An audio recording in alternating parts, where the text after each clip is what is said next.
এই আপনারা সবাই আগায় আসেন, আমরা এখন কোরআন তেলাওয়াত করব।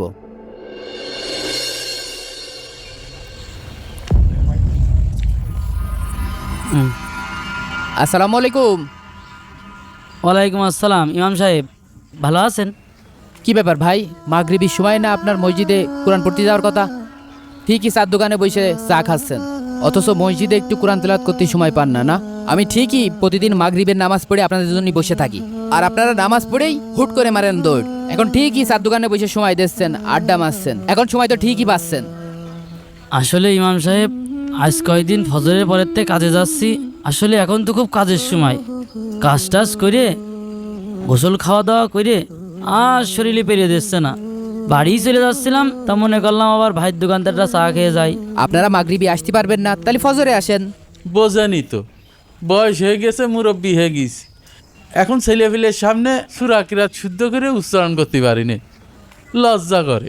ভুল তো হবেই, তাই বলে শিখবেন না। বয়স হয়ে গিয়েছে, আর কয়দিনই বা বাঁচবো। আল্লাহর কাছে নামাজ কালাম পড়ে দু হাত তুলে দোয়া করলি, তবে ইস্তেগফার করলে আল্লাহ এমনি মাফ করে দেবে। গ্রামের লোক আসলেই টক্সিক, বোঝানো বড় কঠিন। আমি আপনাদের কত ডাকলাম, আপনারা কেউ কোরআন শিখতে আসলেন না। আপনাদের অন্তরে কোরআনের প্রতি ভালোবাসাই তৈরি হলো না। হুজুর, তাহলে আমরা কি করব? আল্লাহ কি আমাকে ধ্বংস করে দেবে? ও হুজুর, কিয়ামত কি সত্যিই শুরু হয়ে যাবে না? আমরা বাঁচবো কি করে হুজুর, একটু কর না।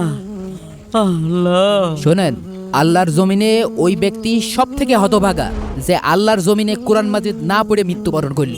ইন্নাল্লাহা লা ইয়ানতাজিউল ইলমা মিনান নাস। আল্লাহ তাআলা মানুষের নিকট থেকে ইলম কেড়ে নিবেন না। ইনতিজাআউ ওয়ালাকি ইয়াকবিদুল উলামা ফায়ারফাউল ইলম। তবে তিনি আলিমদের উঠিয়ে নিয়ে যাবেন, সুতরাং তাদের সাথে ইলমও উঠে যাবে। মা'হুম ওয়া ইউবকি ফিন নাস রুউসান জুহালাই ইফতুনাহুম বিগাইরি ইলম ফায়াদিল্লুনা ওয়া ইউদিল্লুন।